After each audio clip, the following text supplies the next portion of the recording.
Pozdravljeni!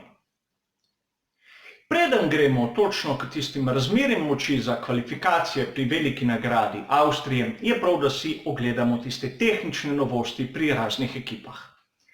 Na področju tistih usmernikov in aerodinamičnih profilov ni kakšnih revolucionarnih rešitev. Kar je bilo videti, je bilo samo dodelava tistega, kar smo videli v prejšnjih velikih nagradah, malenkostne izboljšave, ki seveda lahko pomenijo kar se da dosti na sami dirki in kvalifikacijah. Zanimivo je videti, kako so pri Ferrariju spremenili tiste usmernike pod nosom v tistem delu, kjer se praktično ustvarja tisti zračni tok, ki gre pod ravno dno bolida. Ukolikor koga zanimajo skice in principi, kako to deluje, ima v knjižnici prav film o tem, seveda je bližnjica tudi v opisu. Gremo naprej. Zanimivo je bilo videti nekaj drugega, kako so zaradi toplega vremena nastale večje odprtine v tem predelu ob malo za vozniško kabino, kjer izhaja ta zrak iz hladilnikov. Videli smo različne rešitve, zanimivo je, kako so recimo zadevo rešili pri Mercedesu, kjer so tem škrgam dodali še prav veliko razpoko na zadnjem delu.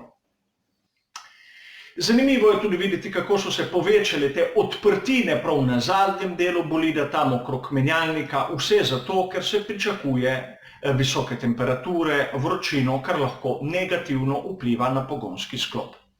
In prav pri pogonskem sklopu je treba omeniti menjavo pogonskega sklopa pri Albonu, kar je bilo pričakovano, kajti bil je še edini s staro evolucijo pogonskega sklopa Honda, sedaj je dobil novo in bo dirko začel iz zadnje vrste. Nov pogonski sklop je dobil tudi Sainz. Koliko berem jaz dokumente, je Sainz bil tisti, ki ima nižjo številko dokumenta s kaznimi, zato je bil Albon posajen za njega. To se pravi, ona dva bosta na zadnjih mestih, predzadnji Sainz, zadnji Albon, če sem pravilno prebral dokumente. Težave s pogonskim sklopom je imel tudi Bottas in to kar nekaj. Prvo, zamenjali so mu MGUK. Dobil je drugega od tistih dveh, ki sta dovoljena v tej sezoni brez kakšnih kazenskih mest. Nato je imel težavo s puščanjem olja na svojem pogonskem sklopu, zamenjali so mu, na bolid so mu za proste treninge dali onega starega specifikacije 1. Ukolikor se bo izkazalo, da ni šlo za resno napako na tem novem pogonskem sklopu, bo tega dobil seveda nazaj na dirko. Ta menjava pogonskih sklopov na prostih treningih ni nič takega, oziroma jo vsi tudi prakticirajo, da imajo manj kilometrov na tistih pogonskih sklopih za dirko. Prav Valtteri Bottas je bil tudi na prostih treningih udeležen velike nesreče. Na prostih treningih so s proge zleteli Verstappen, Bottas pa Vettel, prva dva s trkom ob zid, kjer je Verstappen uničil zadnji del svojega bolida, Bottas je uničil bolj prednji del svojega Mercedesa, Vettel se je pa rešil tik pred zidom.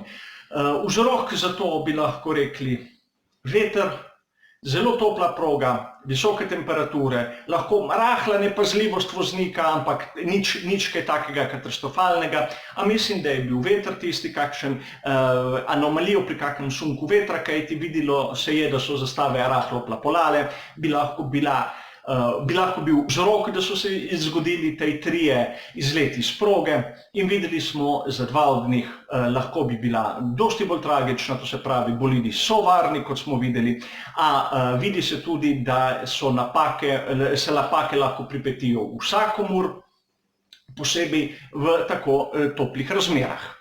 Prav zanimivo je bilo to, da je bila koncentracija ekip na prostih treningih posvečena tisti srednji in trši pneumatiki, ki so jo imeli na izbiro, to se pravi medium pa hard, rumena pa bela pneumatika. To bojo verjetno opcije za dirko, vse tako se lahko predpostavlja, kajti temperature so že zdaj izredno visoke. Rdeče, to se pravi, te soft bomo videli samo na kvalifikacijah, je pa nekaj zanimivega. Kar je bilo videti do sedaj, je to, da se je ta razlika med ekipami zmanjšala. Niso tako velike razlike, predvsem zaradi konfiguracije steze, kot sem že omenil. To je steza, kjer zahteva zelo nizek zračni upor, to se pravi, vsako iskanje rešitev, ki bi povečala zračni upor, tukaj se ne izplača. Tako kot smo videli tudi pri Ferrariju SF90, so izbrali rešitev, ki je dajala oprijem brez povečanja zračnega upora. Videli bomo sicer na kvalifikacijah, kako se bo obrnilo. Situacija, ne bom rekel, da je kaotična, ampak je precej zanimiva. Dosti vprašanj, dosti neznank. Verstappen, Bottas in Vettel niso samo razbili bolidov, oziroma Vettel ga ni, ampak so izgubili ogromno časa, ki bi ga lahko posvetili testiranju.